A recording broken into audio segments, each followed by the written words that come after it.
Então, esse é um projeto Lives Arqueológicas, que são vários grupos. Ai, meu Deus, eu não anotei a lista de grupos.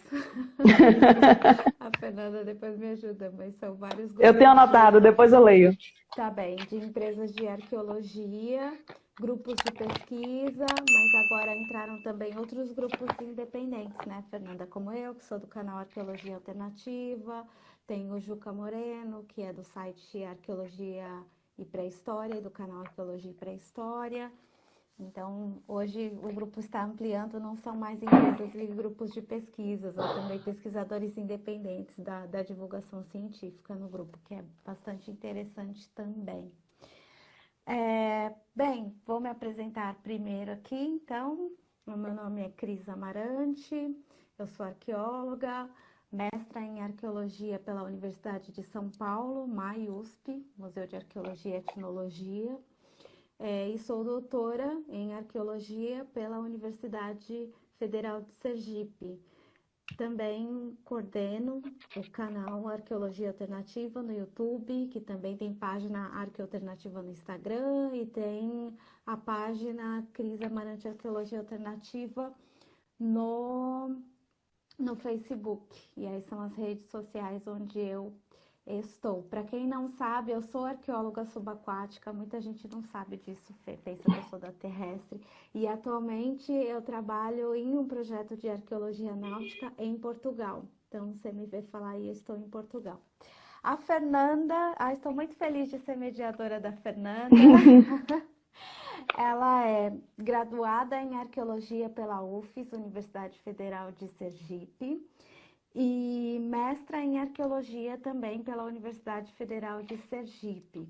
A Fernanda já teve aí uma atuação próxima da Contextos Arqueologia, que é uma empresa, mas hoje em dia ela é professora de arqueologia no curso de História na UFOB, que é a Universidade Federal da Bahia, a Universidade Federal do Oeste da Bahia, que fica em Barreiras.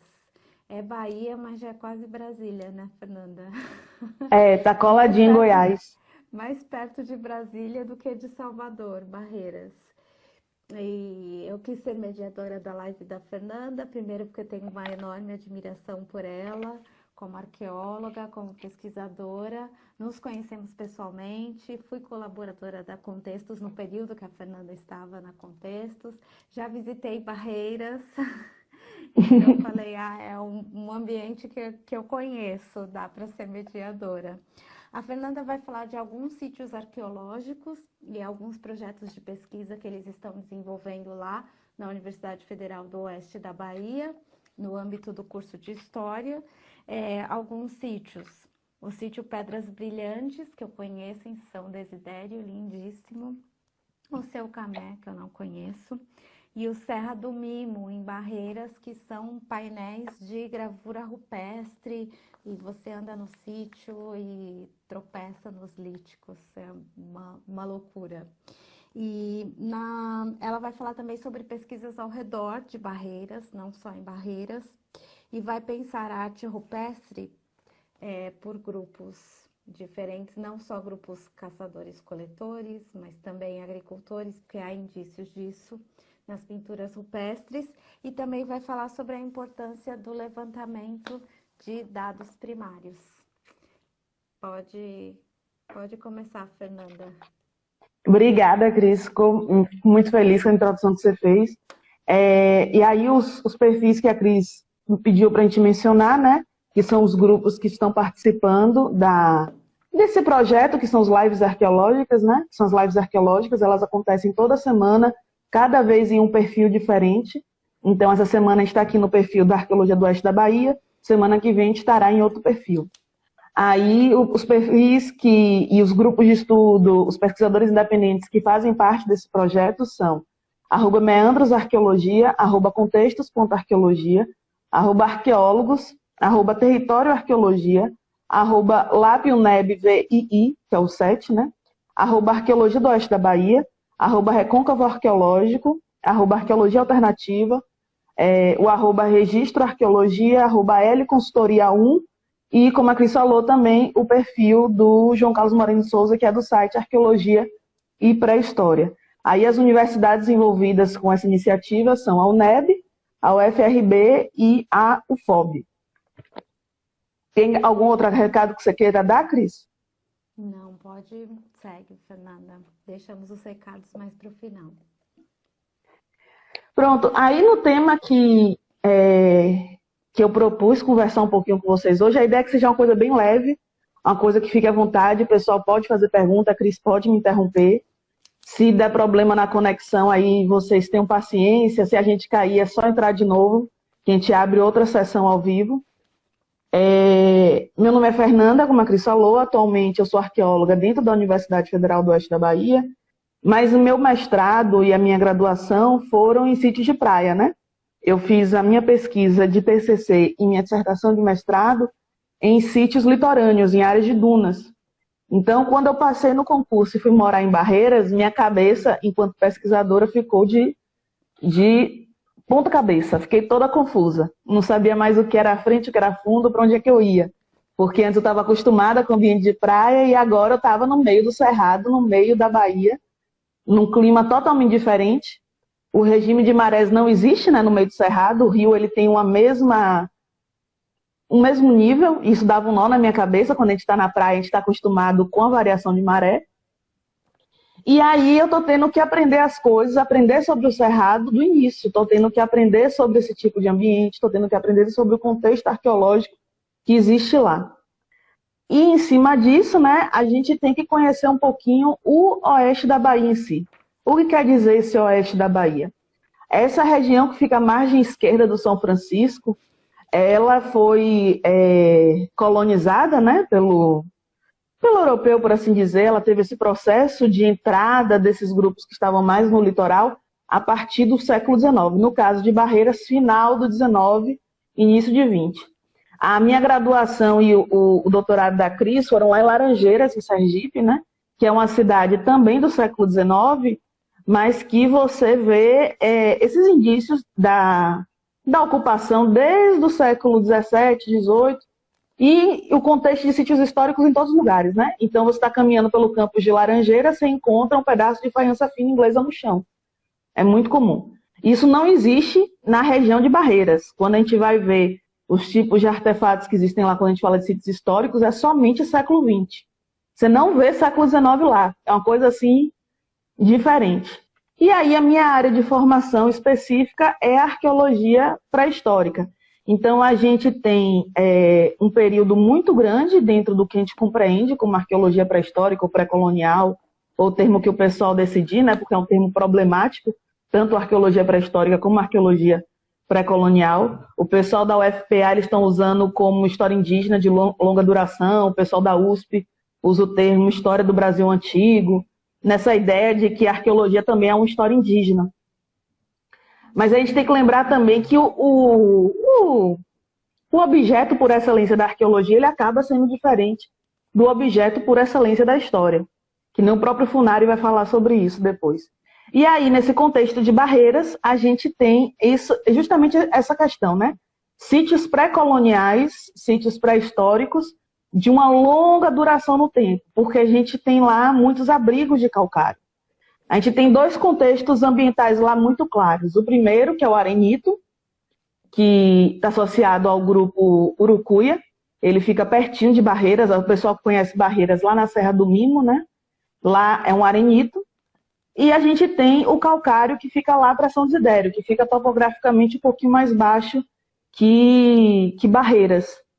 E nessa região, o calcário, como ele é mais antigo, ele acabou formando bastante cavidades que ficam bem preservadas e preservam esses sítios também. Então a gente tem sítios lá em abrigo, a gente tem sítios dentro dessas cavidades, dentro das cavernas, e é bem interessante que a gente também vai encontrar registros rupestres e pinturas, ou pinturas e gravuras rupestres dentro de caverna, lá na região de São Desidério e Barreiras.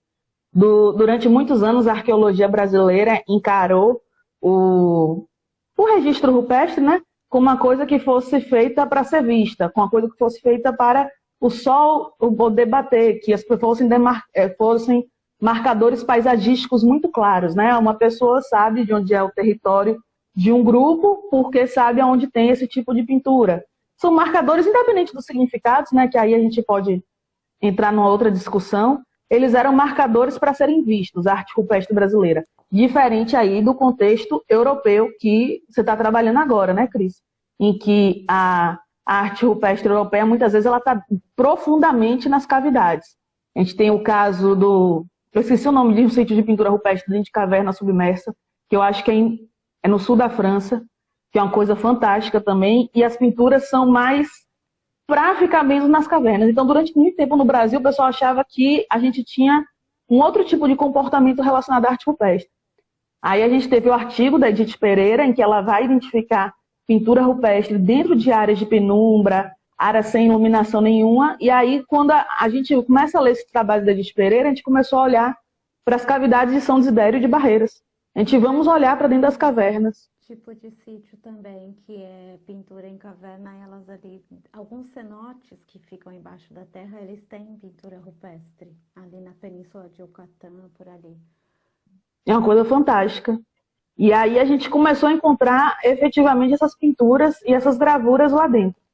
Então a gente tem esse tipo de sítio aqui em Barreiras, aqui em Barreiras e São Desidério, que são sítios de pintura rupestre, que estão tanto associados ao calcário, em São Desidério, como ao arenito, lá em Barreiras. A gente tem os sítios a céu aberto, em que são os sítios que a gente vai encontrar, o pessoal chama tradicionalmente na bibliografia de sítios de grupos caçadores. Aí, nesse caso, a gente vai encontrar justamente os plano-convexos. O pessoal que está mais acostumado com os babados da arqueologia, né? Os fuxicos da arqueologia, sabe que tem um problema em relação à questão da definição. Tinha esse problema, né? Sobre ser lesma, sobre ser plano convexo, sobre ser ou não o tecnocomplexo Itaparica. E aí a gente vai encontrar esses tipos de artefatos também lá na região de Barreiras e São Desidério. Mas esses artefatos do tipo plano convexo, eles costumam estar em sítios a céu aberto. O Luigi, ele desenvolveu um artigo de prospecção de sítios, que publicou agora, está fresquinho. O Luigi é professor da UFRB, que vai falar justamente sobre esses métodos para poder localizar sítios. E aí esse método que ele desenvolveu lá para a região de Moquém de São Francisco, para a Vila de Pirajiba, é justamente o método que acontece lá, uma coisa absurda. A gente pensa assim, Fernanda, mas é tudo oeste da Bahia, então são todos o mesmo tipo de implantação de sítio, a gente pode falar de modelos preditivos, mas tem que lembrar que é tudo oeste da Bahia, mas são quase 400 quilômetros de distância. Do Rio São Francisco até Barreiras é chão, não é pouco chão, não. Então a gente tem um clima parecido, a gente tem sítios muito parecidos, mas distâncias absurdas. Outro tipo de contexto que a gente vai encontrar lá, então a gente falou dos sítios de pintura rupestre, né? Os sítios de gravura e pintura rupestre, os sítios a céu aberto associados a grupos caçadores. A gente vai encontrar os sítios a céu aberto também, mas dessa vez associado aos grupos agricultores. A gente vai encontrar os artefatos cerâmicos, né, que são conhecidos tradicionalmente pela tradição aratu, que o Valentim Caldeirão veio a definir. E a gente vai encontrar as coisas maravilhosas que eu acho lá naquela região, que são Eu estava falando agora sobre os sítios agricultores que a gente vai encontrar lá na região, que são sítios grandes, bem grandes mesmo. Aí a Lígia lembrou os grupos agricultores, Lígia está prestando atenção. A gente vai encontrar esses sítios bem grandes na região e eles estão associados justamente a um tipo de artefato para o trabalho na terra. É o artefato que vai formar o que o doutorado do Luigi Fernandes ele vai chamar de enxadas. Então você tem instrumentos bifaciais, instrumentos que são lascados bifacialmente, mas não se configuram bifaces, isso aí é bem importante a gente falar, que bifácie é um tecnotipo, né? É um tipo formal de artefato. Para você fazer um bifácie, tem que seguir uma série de retiradas, você tem que ter um controle de volume específico, você tem que ter um fio específico, não é isso que a gente está encontrando lá. O que a gente está encontrando lá são artefatos lascados bifacialmente e que são para trabalho na terra. Então, naquela coisa que a gente imagina, né? E as pessoas da pré-história que estão pegando material lítico para caçar esses animais, não sei o quê. Nesse caso, não, eles estão trabalhando na terra, eles estão produzindo artefatos para poder trabalhar o solo. O Luigi, ele provou isso no doutorado dele, mostrando justamente os marcotraços de desgaste. Aí a gente tem o polimento pelo trabalho do solo e por aí vai. Aí é Fernanda, importante a gente agora também... você está falando daquele sítio, não mais dos rupestres, daquele como que nós visitamos, que ele tem vários líticos, em que inclusive tem potes cerâmicos no mesmo sítio, não é isso? Isso, o olho d'água. Eu estou dando essa introdução mesmo. Aí eu passei do de pintura rupestre, no de céu aberto de plano convexo e nos ceramistas que também tem material lítico, nesse caso associado para o trabalho da terra, né? E aí, quando a gente fala de terra, é um negócio fantástico, que a gente costuma dissociar, né? Os grupos de pintura rupestre dessa ideia do trabalho de terra, essa arqueologia tradicional da gente. E aí uma coisa bem interessante que a gente tem lá na nossa região também, que aí eu até falando isso, né? Até falar para o pessoal, que eu estava achando que a gente ia conseguir projetar as imagens do celular na live, que nem foi semana passada com raios. Só que aí é uma coisa exclusiva para quem tem Apple, né? Para quem tem iOS. A pobreza que tem Android não consegue. Então, o que é que eu fiz? Eu coloquei o material de apoio já no perfil do Instagram. Aí o pessoal, vou pedir para não sair, né? Para não ver o material de apoio agora, aguentar um pouquinho. E quando a gente acabar a transmissão, vai lá dar uma olhada nesse material de apoio. Todos os exemplos que eu estou dando aqui, eles estão já no perfil do Instagram, vocês podem ter acesso a todas as informações. E aí, nessa questão da terra, né? Essa questão do trabalho da terra, a gente costuma distanciar isso um pouquinho do registro rupestre. Na nossa cabeça, o pessoal costumava achar que, quando a gente está falando de pintura rupestre, a gente está falando de grupos caçadores. E aí, na nossa região, nós encontramos pinturas rupestres que possivelmente estão associadas a vegetais cultivados. Tem um doutorado da Loredana Ribeiro, que é bem interessante, que fala justamente sobre isso, né? O caso do Vale do Peruaçu e na Serra do Ramalho, que você vai encontrar pintura rupestre de vegetais cultivados. Então, lá na região da Gruta das Pedras Brilhantes, que é o sítio que a Cris falou, você tem assim, uma quantidade de pinturas que podem ser associadas ao milho fantástica, uma coisa incrível. E aí, nessa contextualização do local, que eu trouxe para vocês, né, sobre esse contexto, a gente também tem que mencionar o clima de Barreiras. Como é que funciona o clima de Barreiras? O clima de Barreiras tem dois períodos muito claros, né? O período de chuva e o período de seca. O período de seca, todo mundo falta morrer. E o período de chuva é muita chuva. É um 8 ou 80. E aí, quando a gente está no período de seca, a coisa fica realmente seca. As plantas mudam, a paisagem se transforma. As árvores ficam sem folhas. A gente acha que as árvores estão mortas, mas não estão. O cerrado está totalmente vivo ali por dentro. E aí, quando chove, a vegetação toma conta de uma maneira que a paisagem se transforma.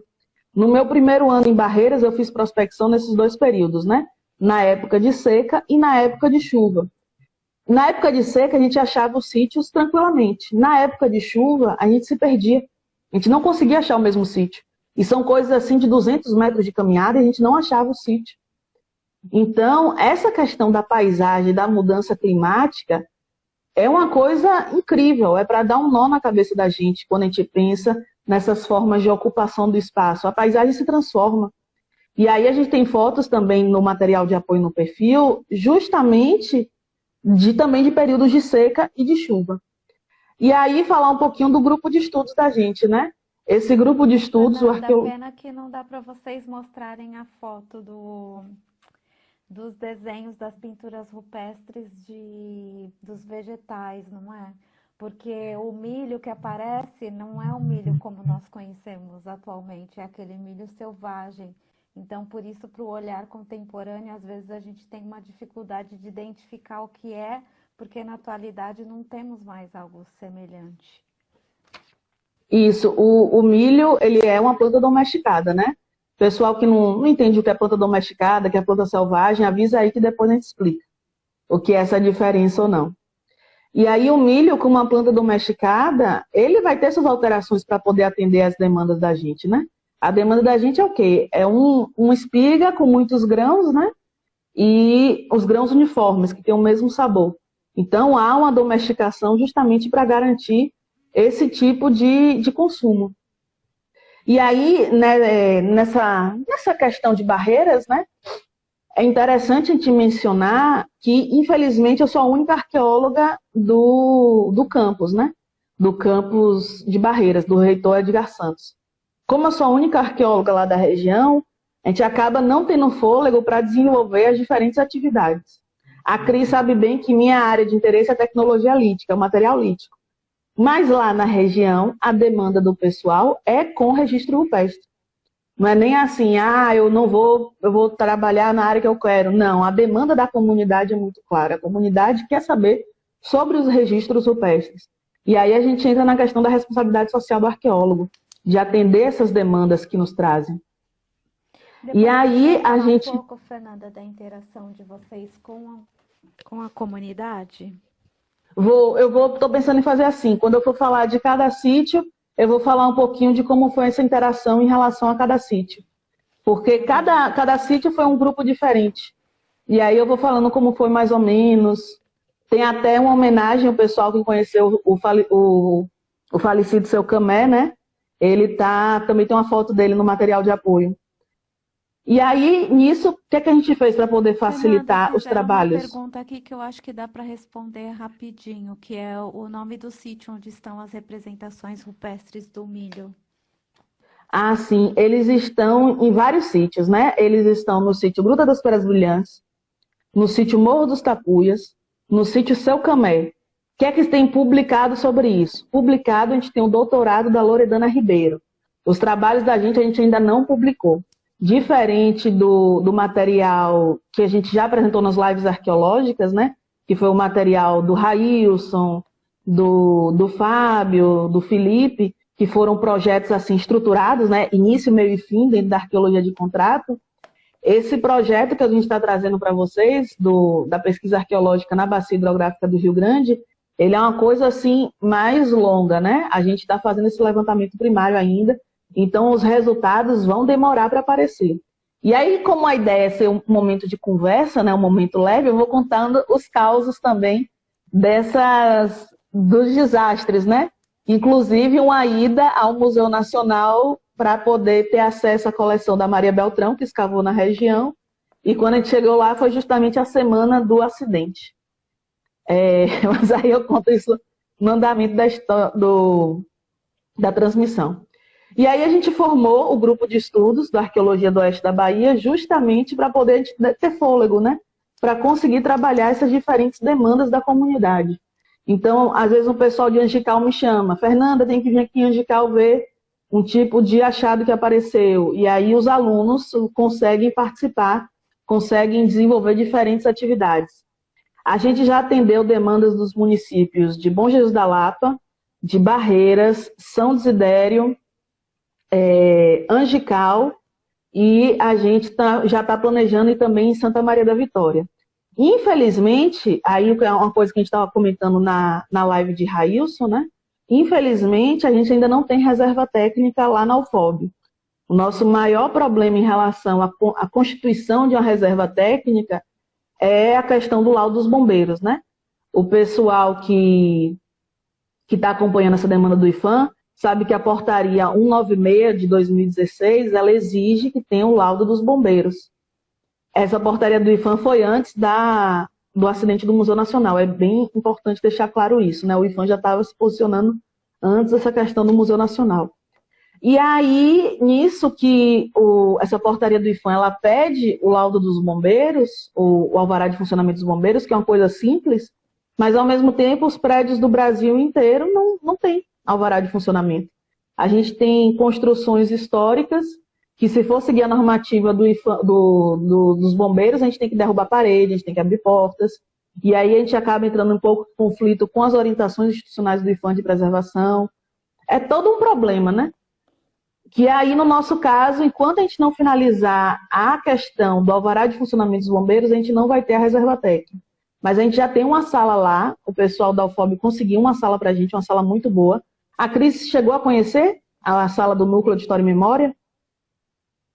Não recordo. Acredito que não deu tempo de conhecer a sala do núcleo. Eu conheci a sala de aula, era a sala do núcleo? Acho que não. Não, a sala do núcleo ela fica na biblioteca, a gente tem um espaço bom lá, um espaço amplo. E assim, é um espaço ideal para a gente pensar numa reserva técnica pequena.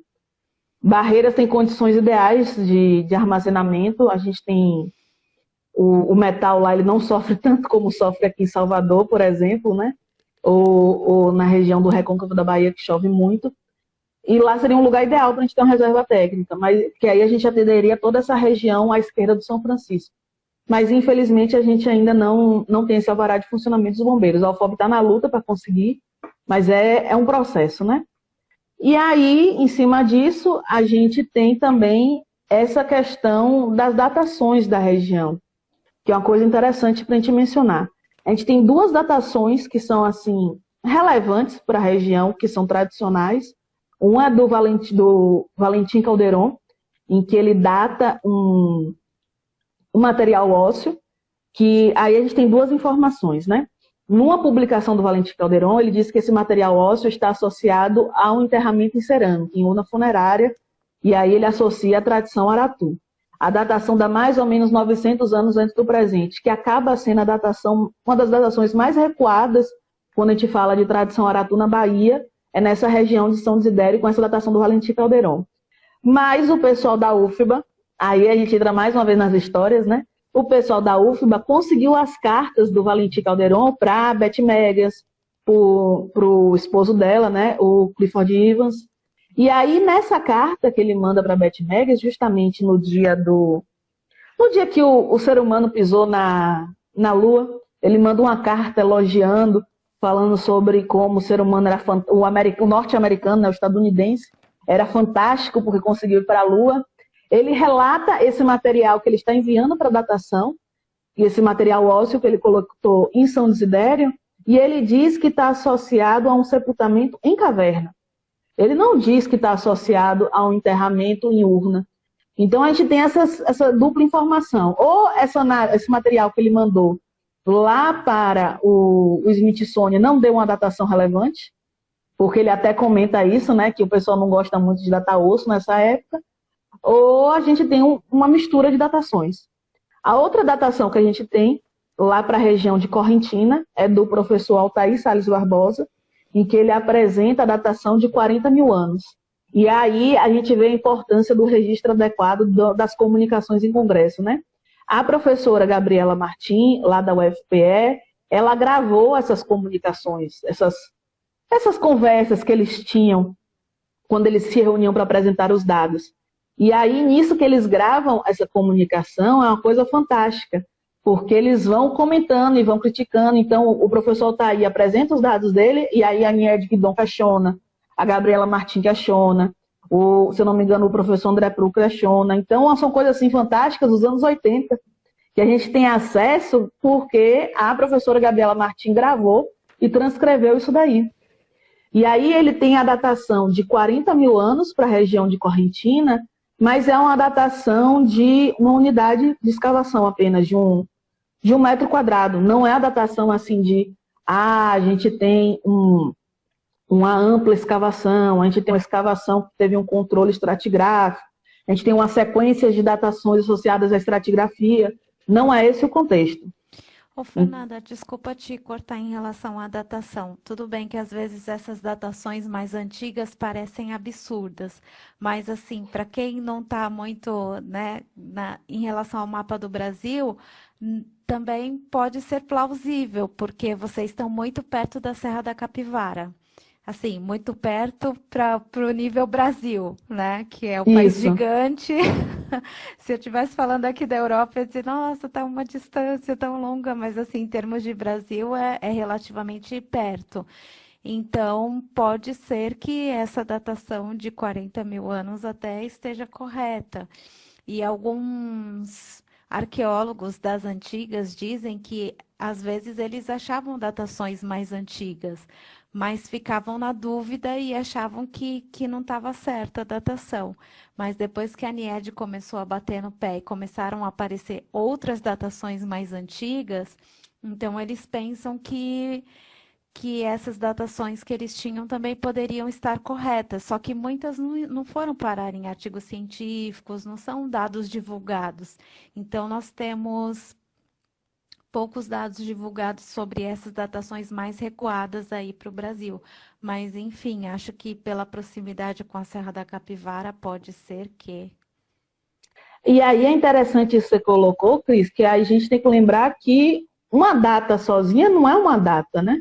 Hoje as publicações exigem, pode ser que antigamente não exigiam, mas hoje elas exigem que a gente tenha um levantamento estratigráfico bem feito, que a gente tenha essa sequência de datação, que a gente consiga encaixar direitinho o contexto arqueológico, o tipo de artefato com a datação, isso tem que estar bem encaixadinho, não pode estar solto.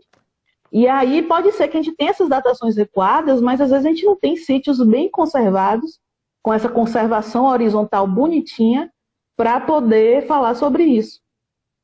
Eu escavei o sítio Ferraz Igreja, lá no Mato Grosso, com o professor Denis e a professora Águida Vialu, né? E era uma coisa fantástica quando você fala de conservação horizontal, porque você ia passando as espátulas, né? Porque era um sedimento que parecia um chocolate, ele chega desmanchava. Não é que nem a gente escavar o sertão da Bahia, nem escavar o solo lá do sul, que são bem duros. Esse do Mato Grosso era um chocolate de tão leve, de tão fácil de ser escavado. E você ia vendo os artefatos, e você ia vendo a disposição, era uma coisa fantástica. Justamente você vê o que é uma conservação horizontal, o que é um sítio bem preservado. E aí é interessante até a gente falar para o pessoal que o artefato, pelo artefato, não quer dizer nada. Se eu não consigo dizer qual o contexto que ele está associado, eu não tenho informação. Eu posso achar a ponta de flecha mais linda do mundo, se eu não sei de onde ela saiu, se eu não sei a profundidade dela, se eu não sei o contexto dela, eu não tenho muito o que dizer. E eu não digo nem em relação à datação. Eu vi uma comunicação da professora Conceição Lopes, lá de Portugal, que ela falava muito como a arqueologia de Portugal estava associada a uma antiguidade. Só presta o que é antigo, só presta o que é recuado no tempo, só presta o que você disse que é o primeiro, que é a primeira ocupação, que é a primeira pessoa que chegou. E aí a gente entra nas discussões de poder que existem, né? Essa tomar para si o título de eu fui o primeiro, aqui foi a primeira região, o berço, e aí a gente tem o berço do homem americano, o berço do homem baiano, o homem do Cariri, a gente tem várias iniciativas institucionais que são nesse sentido. E aí ela dizia como essa arqueologia voltada para o antigo, ela não valoriza tanto essa complexidade do ser humano e que acaba não valorizando as coisas mais recentes. E aí, em cima disso, a gente volta para Barreiras, a gente volta para o oeste da Bahia. Um problema sério que a gente tem lá no oeste da Bahia é justamente essa ausência de memória recente. Como assim a ausência dessa memória recente?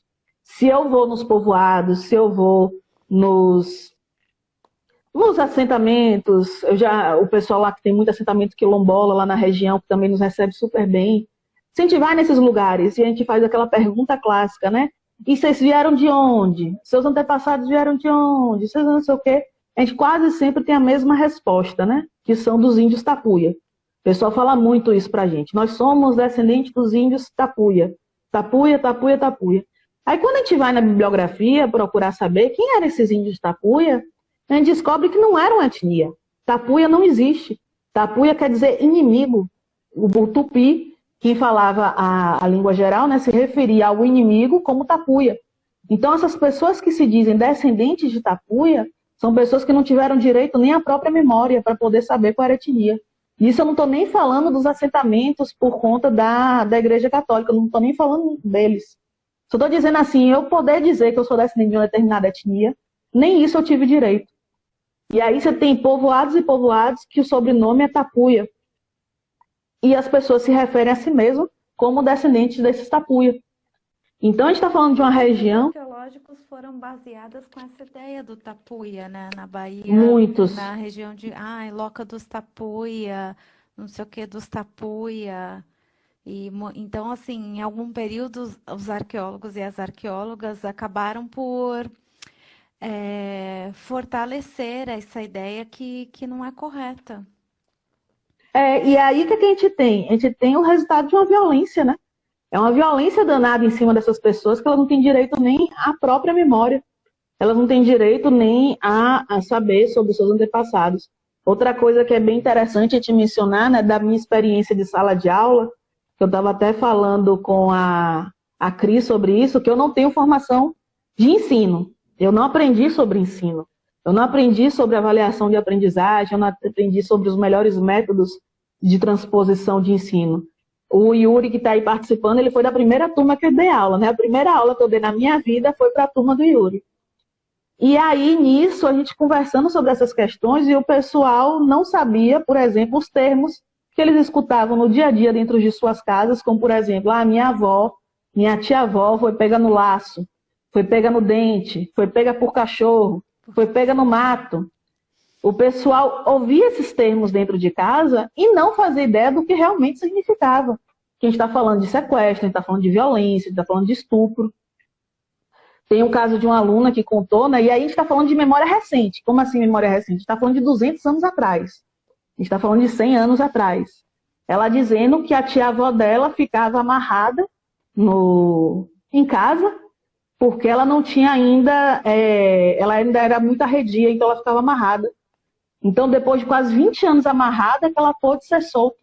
E era o quê? Era uma mulher indígena que foi sequestrada e por aí vai. Então, quando a gente fala da nossa história, dessa história que a gente fecha como pré-colônia, apesar de ser há 100 anos atrás, 200 anos atrás, nessa região do oeste da Bahia, né? A gente está falando de uma história muito recente, de uma história pesada, de uma história difícil, de uma história cruel, e que não é bonita, mas nem por isso a gente não vai deixar de contar sobre ela, né? A gente tem que contar sobre ela, a gente tem que falar sobre essas pessoas. E é justamente nisso... Desculpa te cortar, sobre a docência e a sala de aula, já que você falou, para nós não perdermos. Você é uma professora de arqueologia dentro de um curso de história. Até comentei contigo na nossa conversa que eu tive isso também. Mas nós sabemos que nem todo curso de história tem a disciplina de arqueologia, que deveria ter, porque você também me explicou que no ENAD, que é aquela prova do governo federal, para fazer a avaliação dos cursos, sempre caem perguntas de patrimônio. E sabemos que os alunos não têm essa formação.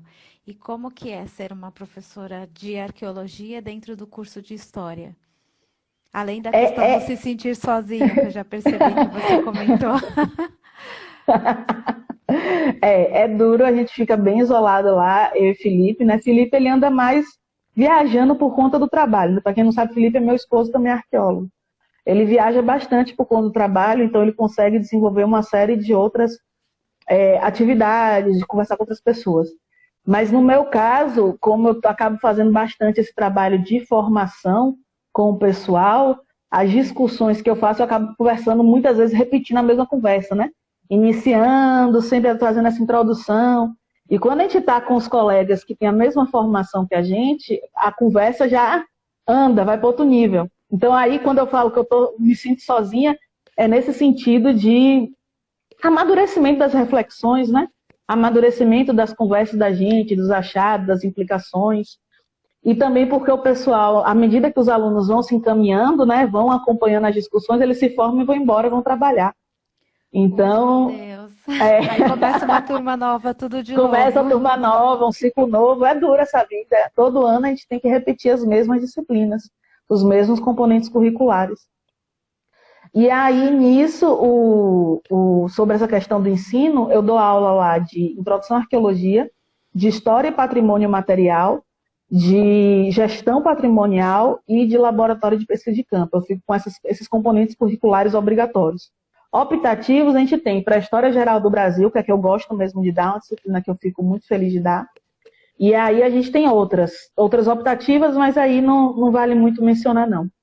E aí, é interessante, Fernanda, você dizer isso, porque às vezes os alunos que ainda não entraram na graduação ficam na dúvida de para onde ir, que curso eu faço, ou o curso fica muito longe de mim. É bom que as pessoas saibam que aí na Universidade Federal do Oeste da Bahia, embora o curso seja de História, mas para quem quer ser arqueólogo, pelo menos tem alguma base contigo. E é justamente isso que você falou, Cris. Lá são formados historiadores e professores de História. Lá tem licenciatura e bacharelado em História.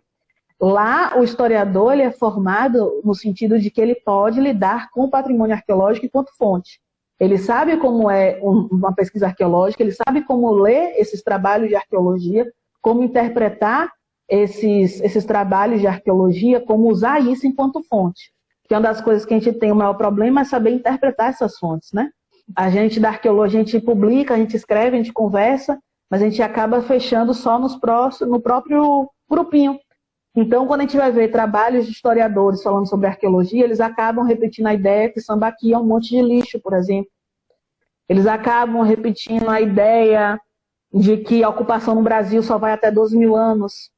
Por quê? Porque não conseguem entender o posicionamento crítico desse tipo de informação. Uma coisa que a gente discute também muito em sala de aula, querendo ou não, são as relações de preconceito. Quando você vai ver publicações do Sudeste e do Sul, eles poucas vezes citam autores do Nordeste. É uma coisa absurda. Já autores do Nordeste citam vários outros autores. Na Amazônia, a gente vê que ocorre essa citação também, o pessoal que faz bem esse tipo de análise de bibliografia, né? Há uma troca de citação. Mas quando a gente fala do Nordeste, propriamente dito, né? A gente não vê os trabalhos do Nordeste sendo citados. Aí vão dizer, que o trabalho não é bom. Não é. Não é isso, que você pode citar para falar mal também. Não tem problema citar para falar mal. A ciência é feita disso. Um dos artigos que eu mais gosto são artigos em que a resposta, né? Uma pessoa publica uma coisa, aí outra pessoa publica outra dizendo que você está errado, aí você publica outra dizendo, não, mas eu estou certo por conta disso, disso e disso. Esses são artigos que rendem na discussão, são artigos bons de se ler. Os artigos que a gente costuma fazer em ciências humanas, de conversar só para a gente, é um outro mundo. E aí, em cima disso, a arqueologia a gente é estimulado bastante, no caso da formação lá da Federal de Sergipe, ela acabou na época que eu estudei lá, sendo voltada mais para uma ideia de história natural, né? Uma ideia mais antiga. Depois que tiveram outras reformulações da grade curricular, eles trouxeram discussões mais atuais, mais críticas entre a questão da pós-modernidade. Mas na minha formação específica, na época que eu estudei, a gente teve essa formação mais voltada para a história natural, que seria, como o pessoal chama, a escola francesa, por assim dizer. Que a gente tem dentro dessa divisão mais antiga da arqueologia a ideia da escola americana e da escola francesa. É bom lembrar que a escola francesa não existe na França. O Zé Alberione dos Reis deixa isso bem claro no trabalho dele. É uma invenção brasileira. Fernanda, E não aí... querendo te cortar e te cortando, tem uma pergunta que eu vou fazer, mas antes vou fazer um comentário em cima do que você falou da arqueologia do Nordeste. Me sinto agora, assim, privilegiada, né? Porque eu tive a minha formação do mestrado no Sudeste, na USP, e do doutorado no Nordeste. Então, eu penso que isso me deu uma amplitude. E uma vez eu senti isso também. Perguntei para o Maurício Silva, que é da USP, está fazendo doutorado ou concluiu? E ele me explicou que, no caso da Universidade de São Paulo, eles têm relações mais próximas com as pesquisas na Amazônia do que no Nordeste. Então, de certa forma, também o Nordeste ficou meio que independente, digamos assim, e criou grupos próprios. Então, as pessoas do Nordeste se conhecem. Né? Muita gente conhece aí Marcos Albuquerque, né? Os grandes nomes, os mais antigos, o Calderon, e que na USP não, né? Outro dia eu comentei com uma amiga, o Marcos Albuquerque, ela da USP, falou, eu não sei quem é. Eu falei, como não sabe quem é? Nossa! Né? É um arqueólogo muito conhecido no Nordeste, mas para você ter ideia de como é separado mesmo.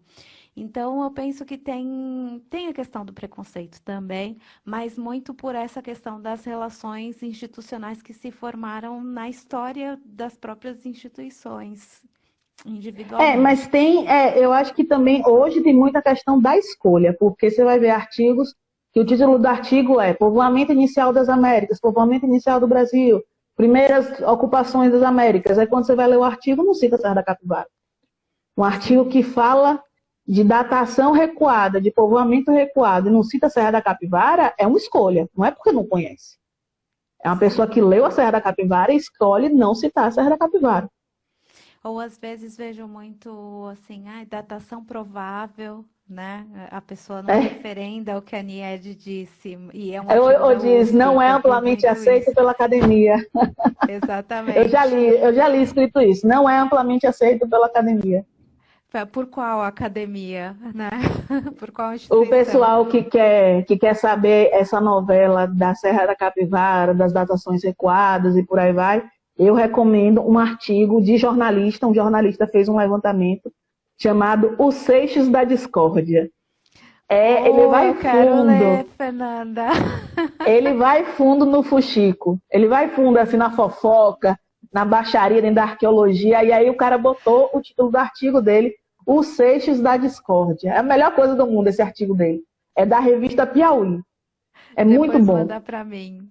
Olha, tem uma pergunta aqui do perfil Arqueólogos, já que estamos falando de instituições, e ele pergunta como as outras universidades que têm reserva técnica lidam com isso.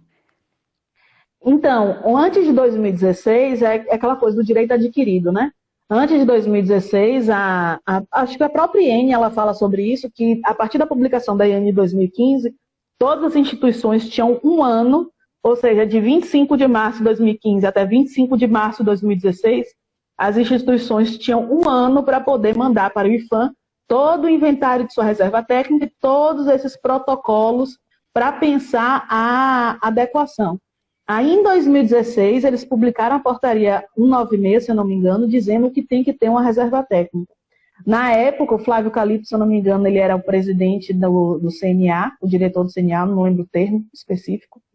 E aí eles abriram para discussão a portaria 196, e foi bem interessante isso, porque o IPHAN publicou uma portaria, depois abriu uma chamada para discussão, para os conservadores, para os museólogos, para os restauradores dizerem o que é realmente que tinha que ter na portaria. E um problema sério que a gente tem, e controverso, é essa questão dos bombeiros. As reservas técnicas de antes da portaria 196, e que ainda tem condição, o que o IPHAN visitou, o que o IPHAN autorizou, continuam emitindo endosso. Reservas técnicas que não têm autorização dos bombeiros e não se adequaram ao 196 não estão emitindo endosso. Então, a gente tem o caso da UFBA, que é um lugar fantástico, com conservadora, com arqueóloga, que precisa do recurso, querendo ou não, do endosso institucional, precisa do recurso, que precisa do recurso de termos de ajustamento de conduta. A gente tem que lembrar que também existe a portaria dos TACs. A portaria do TAC diz que o dinheiro dos TACs vai ser destinado para quê? Se eu esquecer, alguém me corrija. Primeiro, para atualização da ficha do CNSA. Segundo, para localização de novos sítios. E terceiro, para consolidação de reservas técnicas. E aí, essa consolidação também quer dizer construção de prédios de reserva técnica.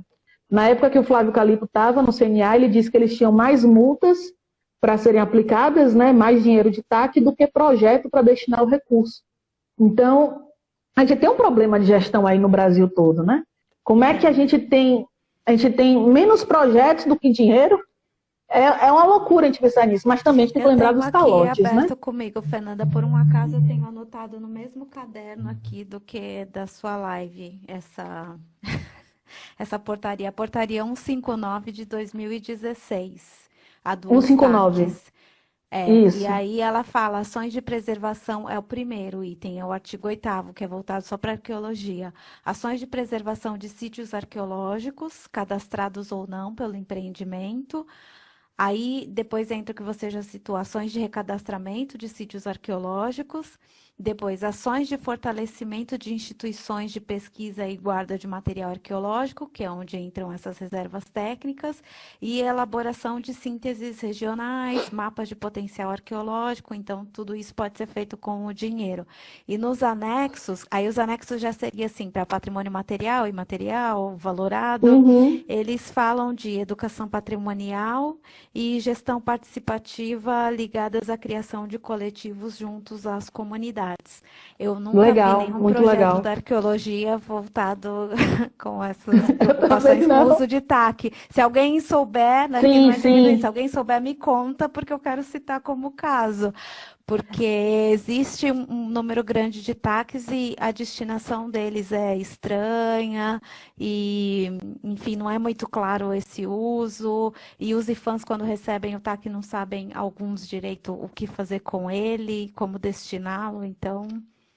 Isso que você falou é importante, Cris. A gente tem alguns coletivos que trabalham com mediação de patrimônio para comunidades, principalmente em áreas próximas a sítio, mas eu não sei se eles receberam dinheiro, eu não sei se eles receberam TAC. E esse dinheiro parece que é um dinheiro sofrido para sair, né? É um negócio, assim, complicado. A gente estava falando agora sobre reservas técnicas, né? Sim. E aí, em cima disso, das reservas técnicas, que o pessoal perguntou, a gente precisa de muitas. É para coisa, assim, era para ter uma reserva técnica boa, bem estruturada a cada 200 quilômetros. Esse seria o contexto ideal. Que aí a gente entra numa outra discussão que, mais uma vez, casa muito com o problema do Oeste da Bahia, que aí eu vou contar a história do Museu Nacional, que é a questão da repatriação. Quando eu chego lá, em 2015, e começo a fazer os trabalhos de uma maneira mais estruturada em 2016, a gente tem que lembrar que é pesquisa de final de semana, né? Que durante a semana a gente está ocupado com ensino e com gestão, aí final de semana a gente vai fazer extensão e pesquisa. Quando a gente vai trabalhar com essas pessoas, com essas comunidades que a gente começa a frequentar, é importante eu deixar registrado que eu não cheguei ainda em nenhuma comunidade lá do Oeste da Bahia para poder explicar o que é arqueologia. Todo mundo já sabia. Em todas as comunidades que eu cheguei, todo mundo já sabia o que era arqueologia, todo mundo já sabia o que era arqueologia de contrato, todo mundo entendia o patrimônio. É claro que a gente está falando daquelas noções bem iniciais de patrimônio, né? De preservar a memória sem saber bem que memória é essa. Mas assim, eu não cheguei para explicar isso, todo mundo já sabia. Por quê? Porque são áreas que já foram alvo de outros projetos, projetos de contrato e projetos de arqueologia acadêmica. Quem passou lá na região, na área da arqueologia acadêmica, foi a Maria Beltrão, o Padre Schmitz, o Igoshin, se eu não me engano, mas eu não tenho certeza, eu acho que não, eu estou trocando nome, o professor Altair Salles Barbosa e o Valentim Calderon. Eles passaram nessa perspectiva dessa arqueologia acadêmica. E aí, no contrato, a gente tem muitas empresas que passam por lá. O pessoal que anda muito por lá é o pessoal desses arqueólogos mais tradicionais que eu estou falando. Que a gente tem depois a Loredana Ribeiro, a gente tem o pessoal da Zanettini que anda por lá, a gente tem o pessoal de Goiás. Então, é uma região que foi alvo de muitas pesquisas arqueológicas. E aí, quando você vai ver, e aonde estão esses artefatos? Onde está essa riqueza, essa memória, esse passado do Oeste da Bahia? Não está no Oeste da Bahia. Foi tudo para fora. Então, a gente tem artefatos que estão na UFBA, a gente tem material que está na PUC, lá de Goiás, a gente tem material que estava no Museu Nacional. Então, como na região de Barreiras e São Desidério, quem trabalhou mais foi o Valentim Calderon e a Maria Beltrão, no miolinho que eu estou pesquisando, que é o miolinho que a gente chama de Vale do Rio Grande, que é onde as áreas dos rios se encontram. Por que eu estou trabalhando nas áreas de rio, principalmente, nessas áreas próximas de rio? Por uma questão de acessibilidade. São áreas em que a gente chega mais fácil. Se eu for trabalhar nas áreas de topo do Chapadão, né, de subir as serras e trabalhar efetivamente nessas áreas no meio das fazendas de soja, por exemplo, é mais difícil. Então, para facilitar a nossa vida enquanto pesquisadores, né, numa metodologia bem oportunística, a gente está trabalhando nas áreas que são fáceis de se chegar, que são as áreas de escarpa, as áreas de frente de recuo erosivo, né, de transição da parte alta da serra para a parte baixa dos rios. E aí, nisso, eu direcionei os trabalhos da gente mais no trabalho do Valentim Calderon e da Maria Beltrão, para poder entender como se deu aquela região. O do Valentim Calderon, o pessoal da UFBA, eu entrei em contato com a Tainã e com a Mara, que são maravilhosas, que trabalham no MyUFBA, né, são incríveis. Elas estavam passando por todo um trabalho de inventário da reserva técnica, de organização, de verificação de documentação. Para o pessoal que não está acostumado, reserva técnica é onde a gente guarda os artefatos depois da pesquisa arqueológica sistemática. E a coisa mais importante da reserva técnica, por incrível que pareça, não é o artefato, é a documentação. A gente tem que saber de onde saiu cada coisa. A gente tem que chegar lá e dizer, olha, dentro do meu plano cartesiano, esse artefato saiu do X, Y, do Z. Então, aí o pessoal da UFBA estava passando... outra coisa também que a portaria 196 deixa bem claro, né? Eles têm aquela ficha do bem arqueológico, que é uma documentação bem detalhada de como... Ou seja, você consegue no laboratório reconstruir o que foi feito em campo só com o uso das fichas. Essa é a ideia da ficha, pelo menos. E eu gosto da ficha do IFAM, dessa portaria 96, eu gosto. Eu acho que ela dá para ser feita assim, você cria um banco de dados, um aplicativo de celular, e à medida que você está preenchendo a análise, você está preenchendo nesse aplicativo e as informações ficam fáceis. E aí você vê como a gente ainda está engateando na arqueologia, né? Um registro sistemático do artefato, registro de tombamento ou de tombo do artefato é uma coisa nova, 2016. Enquanto algo institucional, algo formal. E aí como você está em Portugal, você deve ter 1 milhão de protocolos a mais, né, do que a gente aqui. Sim, tem alguns, mas parece que em relação aos artefatos é parecido, só que a diferença é que a nossa é de 2016 e o deles é anterior a essa data. E aí, em cima disso, eu fui atrás desse material, né? E aí o pessoal da UFBA me recebeu muito bem, conversou bastante, só que eles ainda estavam nesse processo de reorganização da documentação, dos artefatos, de inventário. E aí a gente sabe que é um trabalho que precisa de muita gente e de espaço, coisa que o pessoal do MyUFBA, infelizmente, não tem. E aí, a outro local que eu ia visitar, o outro local que eu ia ter acesso a essas fontes e ao material, era o Museu Nacional. Então, no evento, no encontro de estudantes de arqueologia do Museu Nacional, eu fui participar, eu ia apresentar as pesquisas de Barreiras e São Desidério, mas minha intenção primordial era conversar com o pessoal da Reserva Técnica.